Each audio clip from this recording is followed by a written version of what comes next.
Okay guys, welcome back to another video. So today on the Frugal Homestead, I thought we'd go over something that 1 year ago I put out a video showing you how to make one of these cheap, basically free pallet composting bins. It was a real basic video, showed you how it was just a little bit of scrap wood, 3 pallets and some screws. You could put together something and have you a contained compost bin. Now, that was a year ago. Since then, we built it up originally with coffee grounds, wood chips, a little bit of grass clippings, and I think there might have been even some goat manure from the neighbors. Just basically threw it in there. Now, throughout that summer, my son helped me mow the yard some, and he may have hit a plastic bag or something when he was mowing, I don't know. But there's plastic bag bits in it because he threw his grass clippings in there instead of putting it in the open pile. So, in essence, it's been turned maybe 2 or 3 times just to get the grass clippings in, but other than that, I haven't touched it. So today, we're gonna break into it and see how it has turned out. This should be interesting. Okay, so real world look at this now. As you can see, there's nothing that's been covering it, so it probably got a little bit wetter than it should. You know, you want to keep the moisture at a certain level to be optimal, but this is not for being optimal. This is just for set it and forget it. Now, it's easy to see, because it was full, how much it's dropped. All right, so that means it has broke down some. Now you will find, like I said, somewhere along the way he hit a plastic bag with the bagging mower. So we will have to sort all that out. But let's get into this here. I see stuff growing, that's a good sign. Oh yeah. Yeah, we're gonna have to do some cleanup on this. But look at that, guys. Holy cow, that's beautiful black gold there. Let's get a little deeper down into this.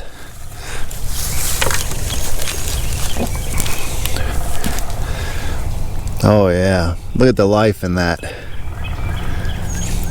So, this of course will need to be sifted. You could use it the way it is, but I like to sift it and let the bigger chunks, because when you do it with wood chips out of a big chipper, like an industrial chipper, it doesn't chip them small, it makes them big like this, just so you guys can see. So I like to take these and put them back in and let them compost more. But as the deeper we go here, the blacker it gets. I mean, look at that, guys. And that's a lot of compost. I mean, look at the scale of that.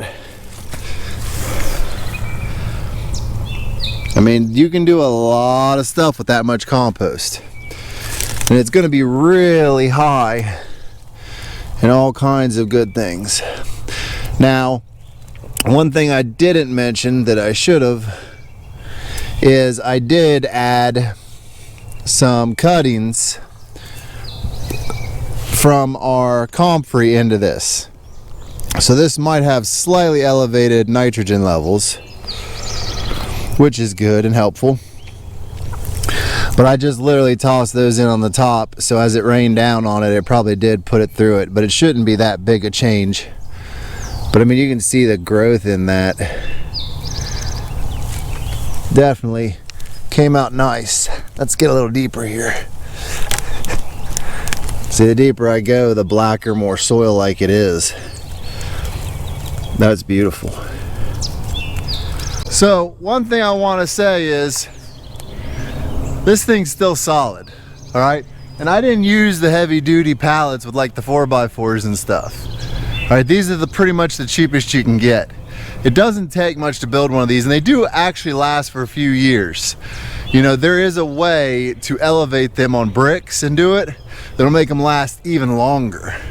But I'm pretty happy with it. We are making a multi-stage in an upcoming video where there'll be 3 or 4 of these in a row, and we'll show you how we sift and move the completion rate from beginning to end. But for now, I really am happy on how this turned out. honestly, this was probably ready about 3 or 4 months ago, late fall probably, but I just left it here. I wanted to see what it would do after a year. I figured I owed it to you guys to also show you what it looked like without messing with it, to show you that this thing can hold up and hold together, and show you that this is not hard. This is not rocket science, people. Throw the stuff in there, let it compost, pull it out if you want to, like us, sift it. If you don't, that's okay too. We do have a video on sifting to make our seed starter, but you can sift it for anything. You want to make your beds, you know, have that soft ground, or you're looking to have your till be a little softer, throw some of this in. Do it on large scale. Maybe you've got a bunch of raised beds you want to build. This is perfect to top dress the top of raised beds before you mulch them. Compost has so many uses in the garden, the farm, you can never make enough of it. And this is as simple as it gets. You throw it in there and walk away. I'm really happy. You know, I hope you guys have enjoyed this. I wanted to really bring you guys back because so many people I see do compost piles and don't bring you back to update you on how long they took or what they turned out like. It's important for us to show you guys the beginning and the end stages of these kind of things. That way you guys know you can do it. It's not that hard. What kind of time frames you're gonna be looking at, and basically setting up in the worst case scenario still works. So don't get in a hurry. Don't be pulled in by all these people going, you can get compost done in 15 days or all this stuff. Compost takes time for quality compost. All right, this stuff, as you can see, doesn't look burnt.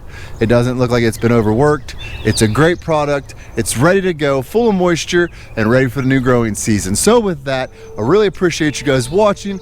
Please come back and see us here at the Frugal Homestead. Make sure you subscribe, hit the notification bell so you don't miss any of our upcoming videos, because we got some big ones coming down the pipe, and we will see you in the next one.